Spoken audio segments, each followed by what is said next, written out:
Na mensagem anterior, nós vimos o grande milagre de Jesus sendo realizado através da ressurreição do filho da viúva de Naim. Você deve estar lembrado que nós acentuamos bastante ali alguns detalhes do texto, como Jesus Cristo viu entre as multidões a mulher que sofria. Mas ele também foi movido de íntima compaixão pela mulher que sofria. Ele agiu realizando grande milagre que ninguém poderia realizar, ressuscitando seu filho, devolvendo-o a ela com vida. O que tem a ver isto conosco?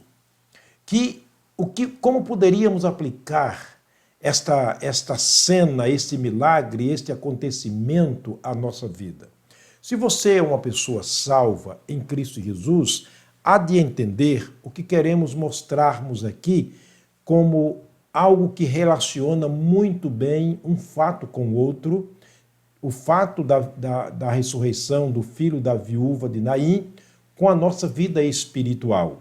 Se você não é ainda uma pessoa salva, com certeza você compreenderá que tudo isso tem a ver conosco.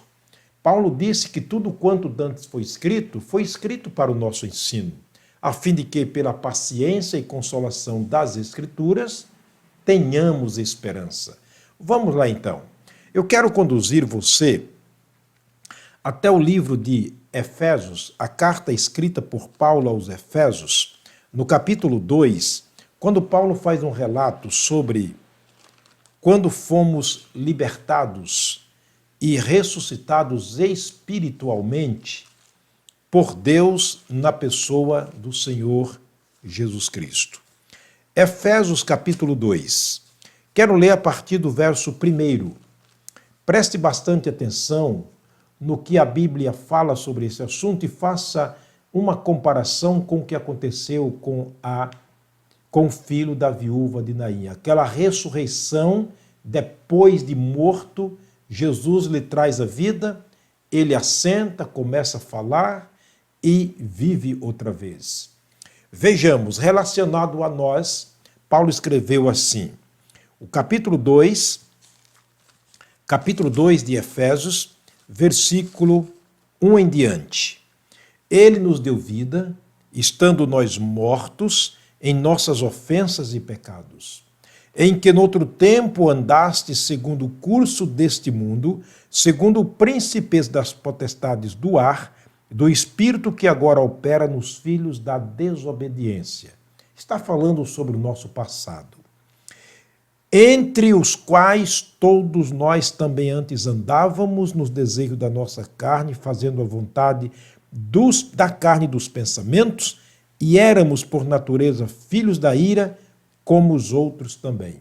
Se lembra que o jovem estava entre uma multidão, embora de pessoas vivas, mas também sujeitas à morte como ele? Paulo diz que nós também no tempo passado estávamos assim. Entre todas as multidões estávamos nós. De que maneira?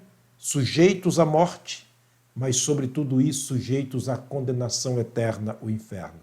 Se o jovem estava indo sujeito ao sepultamento, à prisão da sepultura, nós, no tempo passado, estávamos também caminhando e indo para a condenação eterna, de Apocalipse capítulo 20, versos 15, 11, aliás, a 16. Para o juízo do trono branco. Diz a Bíblia que nós éramos também filhos da ira, como todas as multidões que nos cercavam também eram e ainda são, se estiverem sem Cristo.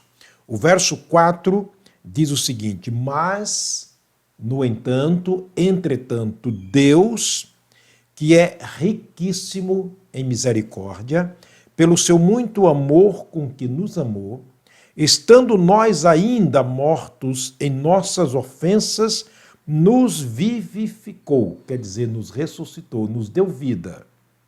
Juntamente com Cristo, pela graça, somos salvos. Que texto interessante, fazendo concordância com o que aconteceu na mensagem passada, na ressurreição do filho da viúva de Naim. Aqui a Bíblia diz lá no texto de Lucas capítulo 7, que Jesus, vendo as multidões, entre as multidões ele viu uma pessoa que sofria, foi movido de íntima compaixão, e ele agiu e realizou o milagre. Entre as multidões, entre as quais nós estávamos no tempo de perdidos, Deus nos viu. Sim, isso mesmo, ele nos viu. Me lembro muito bem, no dia da minha decisão, eu estava num templo batista bíblico, lotado de pessoas, era dias de conferências. E entre aquela multidão, naquela noite, apenas eu tomei a decisão. Jesus viu os demais? Sim, ele viu, mas ele viu pessoas com corações fechados, ele viu pessoas com corações duros, ele viu pessoas ainda dispostas a continuarem na incredulidade, mas entre todas essas pessoas, ele viu a mim, ele viu o meu coração, ele viu que naquele momento eu abria o meu coração para Jesus. Jesus entrou e me deu a vida eterna naquela noite.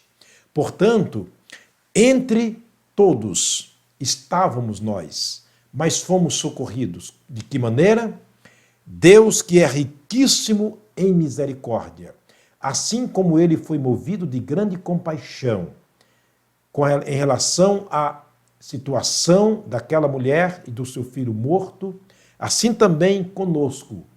Ele agiu com grande misericórdia. A palavra misericórdia é para explicar a compaixão despertada, e ele foi movido e despertado por uma grande compaixão por aquele menino, por aquela senhora. Assim também ele, usando de grande misericórdia, porque ele é riquíssimo. Deus não é apenas um ricaço, Deus não é apenas abastado, não, ele é riquíssimo. Ele é o rico dos ricos. Por isso que ele se fez pobre, para que tornássemos ricos em vida, vida eterna. Portanto, pelo seu grande amor, pela sua grande misericórdia, baseado nas riquezas espirituais de Deus, como Deus misericordioso, ele nos viu e ele nos amou. E ele partiu para a ação, assim como fez a viúva, ou com o filho da viúva de Naim. Olha o que diz o versículo 5. Estando nós ainda mortos em nossas ofensas, nos vivificou juntamente com Cristo e pela graça, agora somos salvos. Queridos, repito mais uma vez, nós não temos um Deus apático, nós não temos um Deus que tem olhos, mas não vê, nós não temos um Deus que tem mãos, mas não apalpa, nós não temos um Deus que tem pés e não anda, nós não temos um Deus que tem boca, mas não fala, nós temos um Deus de ação. Nós servimos um Deus vivo e verdadeiro, um Deus que está acima de toda e qualquer situação, inclusive acima do pecado que nos matou. Disse Paulo aos Romanos: todos pecaram, destituídos estão da glória de Deus, o salário do pecado é a morte. Assim como por um homem entrou o pecado no mundo e pelo pecado a morte, assim também a morte passou a todos os homens porquanto todos pecaram. E ele termina dizendo: em Adão todos morrem. Nós estamos lidando e servindo e vivendo para e com um Deus que está acima de todas essas impossibilidades. Aquelas multidões lá na cidade de Naim estavam diante desse Deus, o Deus que está acima de toda e qualquer impossibilidade. Ele realizou o milagre que ninguém poderia fazer.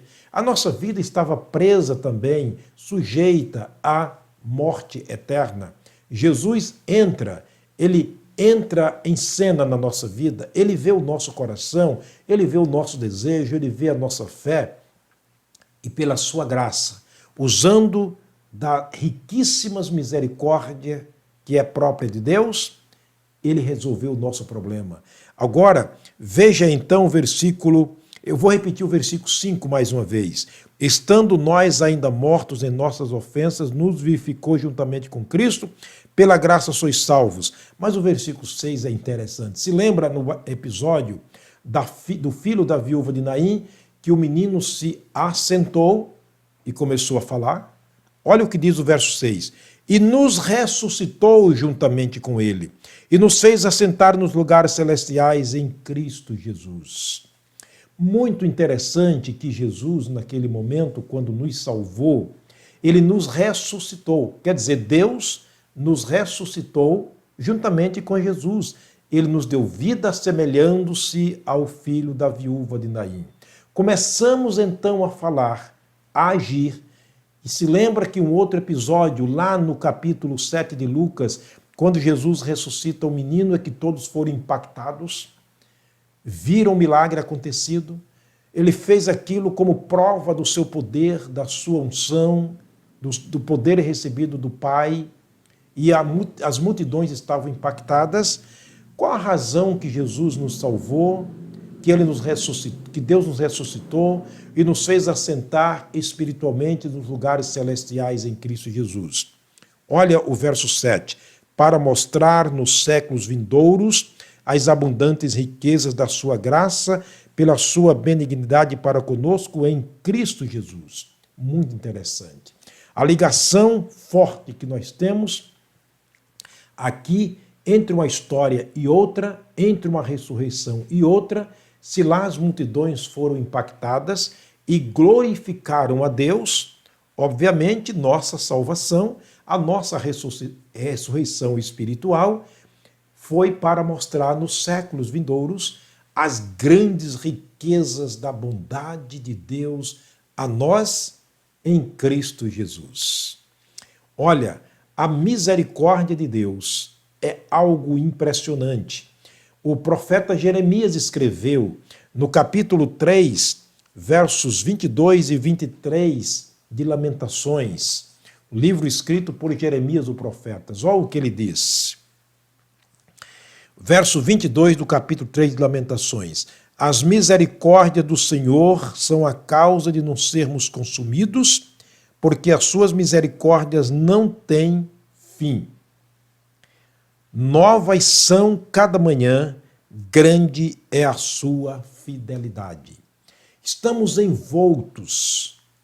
envolvidos, aproximados, bem perto das misericórdias de Deus, da fidelidade de Deus. É necessário que creiamos, é necessário que demos crédito a tudo isto e sentirmos, assim como a mulher viúva da cidade de Naim se sentia tão perto de Jesus, agora participante diretamente da misericórdia e da compaixão de Deus, que nós também sintamos assim. Que nesse dia possamos sentirmos assim. Que nesse momento nós possamos sentirmos isto. Tão perto de Deus, tão perto da sua misericórdia e participante de uma fidelidade que se renova todos os dias, de uma misericórdia que não tem fim, de uma fidelidade que vai acima dos céus. Que Deus permita que nós entendamos o relacionamento dessas histórias que estão na Bíblia Sagrada, trazendo para a nossa vida e vivendo a vida que Deus quer que vivamos. Confiando, esperando nele, vivendo para ele e vivendo com ele enquanto estivermos aqui na terra, até que estejamos lá vivendo com ele na eternidade. Quero terminar orando mais uma vez. Pai, obrigado, meu Deus, pelas tuas infinitas misericórdias. Obrigado, meu Deus, pela tua bondade, pela tua fidelidade que é grande, pelas tuas misericórdias que se renovam sobre a nossa vida todos os dias, inclusive neste dia. Dá-nos, ó Deus, a graça de vivermos a tua graça. Dá-nos, ó Deus, a graça de vivermos para o Senhor. Nós oramos com gratidão no nome do Senhor Jesus, o nosso Salvador. Amém. Muito obrigado, meu querido amigo, meu irmão, por mais uma vez me assistirem Espero que a palavra de Deus esteja fazendo bem à sua vida, que isso esteja clareando os seus olhos espirituais, abrindo a sua mente e que o seu coração seja aberto para Jesus trabalhar, agir e te abençoar. Um forte abraço a você e toda a sua família, desejando aqui a graça de Deus durante todo esse dia. Até a próxima mensagem, se Deus nos permitir.